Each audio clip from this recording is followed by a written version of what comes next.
तो चलिए हम वीडियो स्टार्ट करते हैं। ठीक है, तो पिछले वीडियो में हमने क्या देखा था कि इलेक्ट्रॉन, प्रोटॉन और न्यूट्रॉन की खोज कैसे हुई।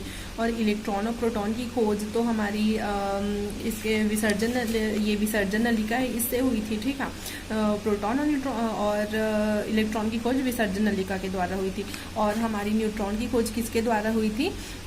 ये बेरिलियम के नाभिक में जब हमने अल्फा कणों की बौछार कराई थी, तब हमारी न्यूट्रॉन की खोज हुई थी। ठीक है, तो फिर उनकी खोज तो हो गई, लेकिन अब हम लोग को इनकी संरचना ज्ञात करनी है। ठीक है, इलेक्ट्रॉन, प्रोटॉन और न्यूट्रॉन, तो इनकी हम लोग को संरचना ज्ञात करनी है। तो इसके लिए बहुत सारे वैज्ञानिक थे जिन्होंने मॉडल प्रस्तुत किए। तो जिनमें से कुछ प्रमुख मॉडल की आज हम लोग चर्चा करते हैं। तो पहले उसमें से क्या था, सबसे पहला क्या था उसमें से थॉमसन का परमाणु मॉडल। तो थॉमसन के परमाणु मॉडल की जो तुलना है वो एक तरबूज से की गई। तो तरबूज से कैसे की गई, फिर चलिए देखते हैं। तरबूज में जो हमारे क्या रहता है, जो खाने का जो प्लम रहता है उसे वो जो रहता है रेड कलर का रहता है। ठीक है, तो उसकी तुलना की गई धनावेश से, और उसका जो क्या बोलना चाहिए, बीज जो रहता है उसकी तुलना की गई ऋणावेश से। ठीक है, तो थॉमसन का परमाणु मॉडल ये कहना चाहता है कि परमाणु जो होता है एक दृढ़ गोलाकार पिंड होता है जिसका आकार 10⁻⁻8 सेंटीमीटर का होता है। ठीक है, और परमाणु का जो पूरा जो धन आवेश जो होता है वो समान रूप से वितरित होता है।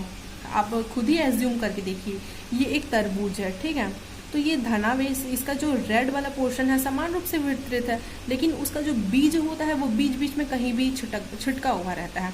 तो उसका जो बीज है, उसके बीज की तुलना किससे की गई थी? ऋणावेश से की गई थी। तो यही कहता है हमारा थॉमसन का परमाणु मॉडल। ठीक है, यह जो एक गोलाकार पिंड होता है और इसका आकार कितना होता है? 10⁻⁻8 सेंटीमीटर। ठीक है, और लेकिन इस मॉडल की आप देख सकते हैं, इस मॉडल की कमी क्या थी सबसे बड़ी, कि जब धन आवेश और ऋण आवेश परमाणु में एक ही साथ रहते हैं तो वे एक दूसरे को अनावेशित क्यों नहीं करते, मतलब एक दूसरे को न्यूट्रल क्यों नहीं करते हैं। ठीक है, तो चलिए अब हम लोग अगला परमाणु मॉडल देखते हैं। तो अगला हमारा क्या है इसमें? रदरफोर्ड का परमाणु मॉडल। तो रदरफोर्ड ने क्या किया कि उन्होंने क्या किया कि पतले स्वर्ण मतलब सोने का पन्नी, तो उन्होंने क्या किया था कि पतले सोने की पन्नी में बहुत सारे अल्फा कणों की बौछार की थी। तो बौछार करने के बाद उन्होंने ऑब्जर्वेशन किए। तो जो भी उन्होंने ऑब्जर्व किया वो हमको आगे पता चलेगा। चलिए देखते हैं।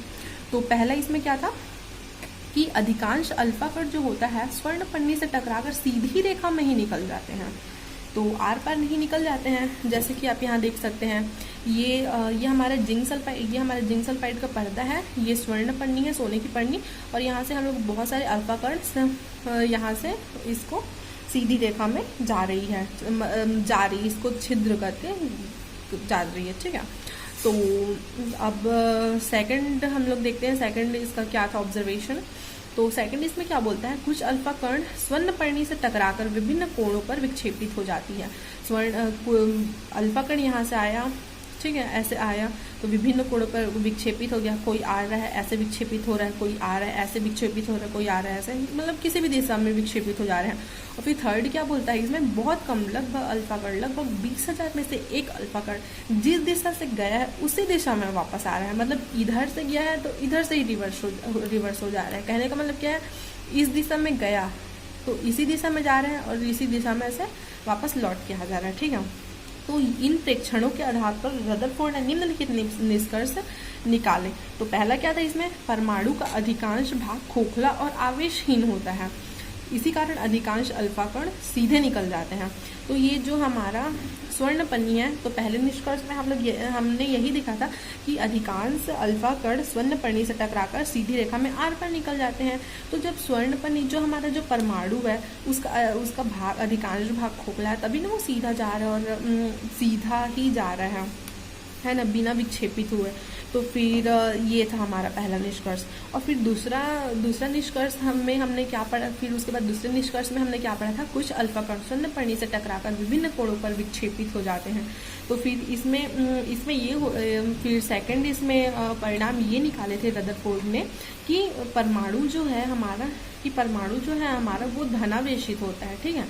हमारा जो परमाणु होता है वो धनावेशित होता है, तो और उसको नाभिक बोलते हैं। इसी कारण कुछ अल्फा किरण नाभिक से जाता है, अल्फा किरण जाता है और वो प्रतिकर्षित होकर विभिन्न कोणों पर ऐसे विक्षेपित हो जाता है, ठीक है। और उसके बाद फिर हमारा तीसरा निष्कर्ष क्या था कि पूरे परमाणु के आकार की तुलना, उसके बाद वो तीसरा निष्कर्ष निकाले थे कि जितना वो जो परमाणु है, पूरे परमाणु के आकार की तुलना में नाभिक का आकार बहुत ही छोटा होता है। इसी कारण बहुत ही कम अल्फा किरण टकराकर उसी मार्ग में वापस लौट जाते हैं। तो थर्ड नंबर का इसका पॉइंट ये बोलना चाहता है कि जितने भी यहाँ पर अल्फा कण, पहला निष्कर्ष था कि बहुत सारे अल्फा किरण गए और बिना विक्षेपित हुए स्वर्णपर्णी को छिद्रित करते हुए आगे निकल गए, ठीक है। फिर सेकंड में क्या था कि बहुत सारी अल्फा किरण आई और विभिन्न कोणों पर विक्षेपित हो गई। उसके बाद तीसरा निष्कर्ष हमारा क्या था कि बहुत ही कम अल्फा किरण, लगभग 20,000 में से एक, जिस दिशा में जाती है उसी दिशा में वापस लौट आती है। तो ये जो 20,000 में से एक अल्फा किरण है, तो जहां पर वो टकराई वो भाग हमारा कहलाता है नाभिक। तो इससे ये हमारा निष्कर्ष निकला कि नाभिक का आकार जो होता है परमाणु से बहुत ही छोटा होता है, ठीक है। और फिर हम लोग अगला देखते हैं रदरफोर्ड का परमाणु नाभिकीय मॉडल।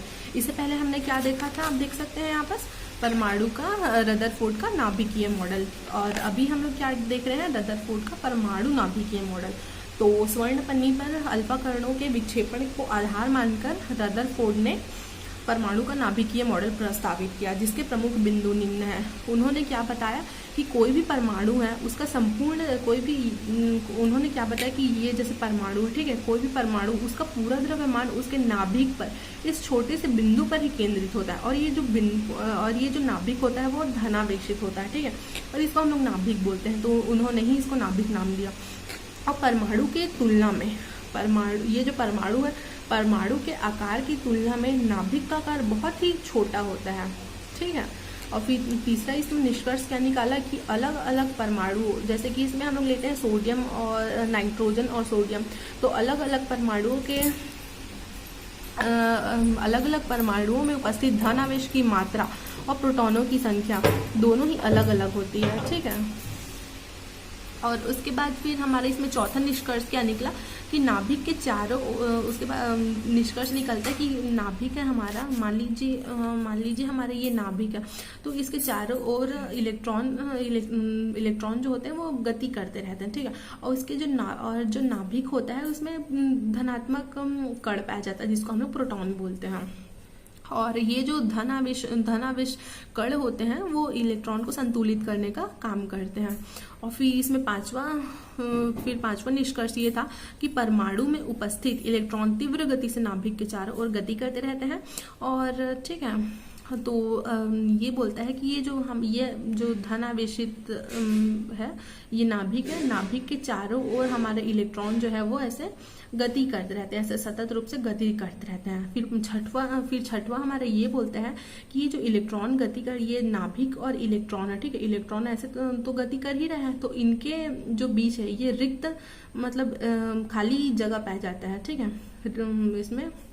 उसके बाद ये जो अब इतना सारा निष्कर्ष बताया तो कुछ ना कुछ तो दोष होगा ही, है ना। इतने सारे मॉडल हमने पढ़े, और रदरफोर्ड का परमाणु मॉडल पढ़ा, रदरफोर्ड का परमाणु नाभिकीय मॉडल पढ़े, और उसके पहले हमने क्या पढ़ा था यहाँ पर थॉमसन का परमाणु मॉडल, ठीक है। तो सब परमाणु मॉडल में कुछ ना कुछ तो दोष तो थे, वैसे ही इनके परमाणु मॉडल में भी दोष है।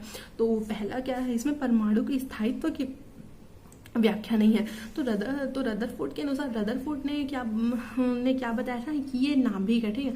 तो नाभिक के चारों ओर इलेक्ट्रॉन जो होते हैं वो तीव्र गति से ऐसे मतलब चलते रहते हैं, गति करते रहते हैं, तीव्र गति से नाभिक के चारों ओर गति करते रहते हैं।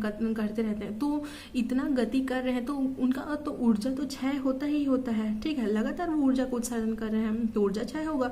तो इसी कारण जो इलेक्ट्रॉन का जो ऊर्जा है धीरे धीरे कम होते जाता है, और उसकी कक्षा जो होती है, उसकी कक्षा जो होती है, ये जो रिक्त स्थान पाया जाता है उसकी कक्षा फिर क्या होती है, ऐसे श्रिंक होते जाती है, ऐसे करके ये छोटी होते जाती है, ठीक है।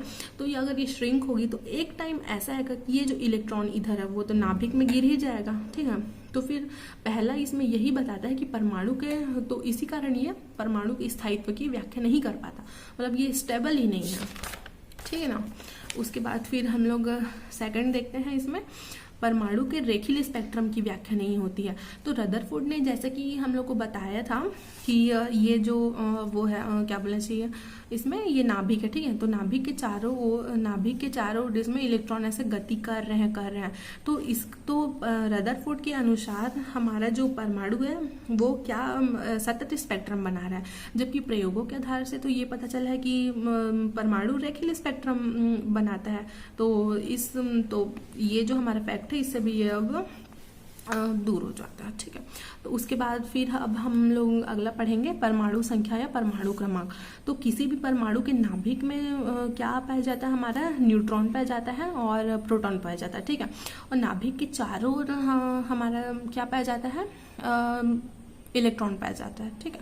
तो इलेक्ट्रॉन क्या होता है, ऋणावेशित होता है, और प्रोटॉन क्या होता है, धनावेशित होता है। तो इलेक्ट्रॉन और प्रोटॉन का जो क्या बोलना चाहिए, उसकी जो संख्या होती है वो बराबर होती है ना।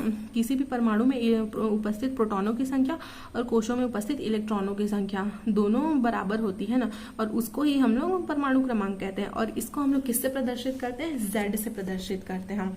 और इसको हम लोग परमाणु क्रमांक के बाईं और नीचे की तरफ लिखा जाता है।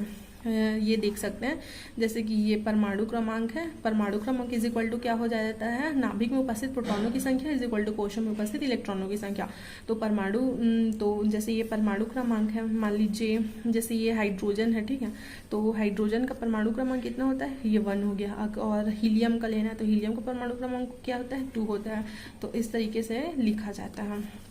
उसके बाद सेकंड हमारा क्या आता है, परमाणु भार आता है या परमाणु द्रव्यमान। तो परमाणु भार या द्रव्यमान किसको बोलते हैं, नाभिक में हमारा प्रोटॉन पाया जाता है और न्यूट्रॉन पाया जाता है। तो नाभिक में उपस्थित प्रोटॉन एवं न्यूट्रॉनों की संख्या के योग को हम लोग क्या कहते हैं, परमाणु भार कहते हैं या परमाणु द्रव्यमान कहते हैं।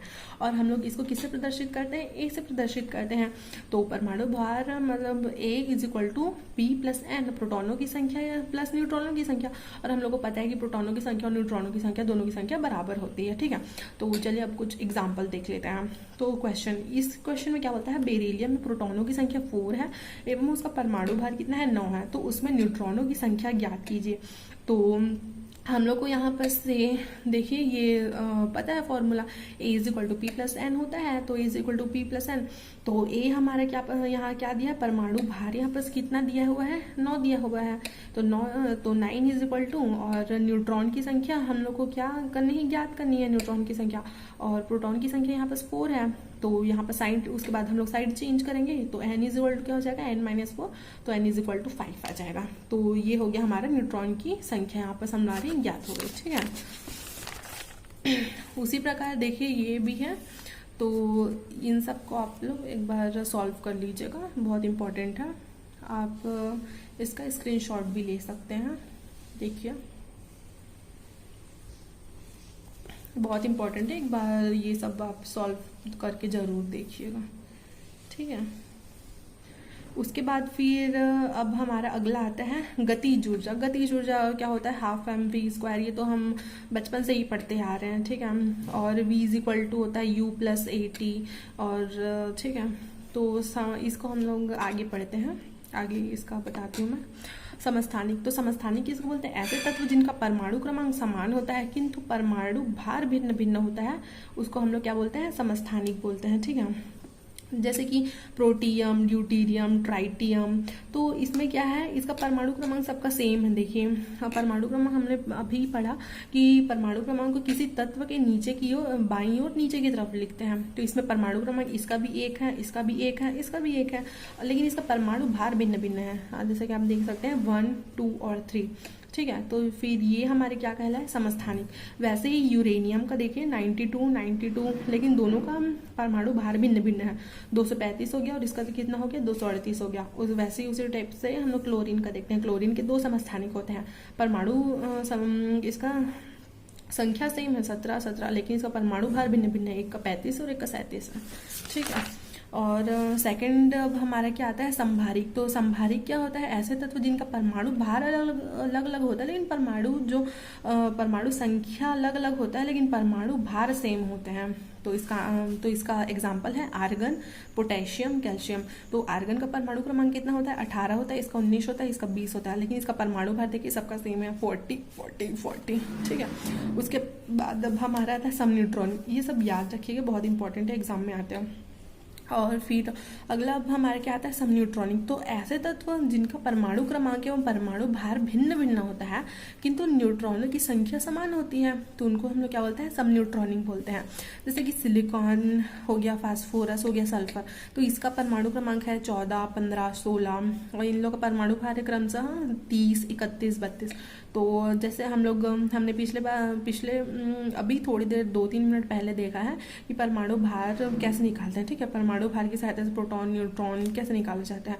तो इसी सूत्र की सहायता से हम लोग न्यूट्रॉन की संख्या निकाल के देखते हैं। तो इसकी 16 आती, इसकी सिलिकॉन में न्यूट्रॉनों की संख्या 16 आती है, फास्फोरस में 16 आती है, और सल्फर में भी 16 आती है। मतलब तीनों परमाणु ऐसे हैं जिसमें न्यूट्रॉनों की संख्या तो समान है, लेकिन इसमें परमाणु संख्या और परमाणु भार भिन्न भिन्न है, इसलिए हम लोग इसको कहते हैं समन्यूट्रॉनिक। ठीक है। तो उसी तरीके से आप लोग ये न्यूमेरिकल भी एक बार देख लीजिएगा, you can take a screenshot too. और ये वाला भी देख लीजिएगा एग्जाम्पल, क्योंकि ये सब अब इसमें वीडियो में उतना बताना पॉसिबल नहीं है, वरना बहुत लॉन्ग हो जाएगी। बहुत इजी है ये सब, आप लोग इसको घर में एक बार कर लीजिएगा। तो अब हमारा आता है परमाणुवीय वर्णक्रम या परमाणु स्पेक्ट्रम। ये देखिए, ये सब अब हम नेक्स्ट वीडियो में देखेंगे। तब तक लिए गुड बाय गाइस।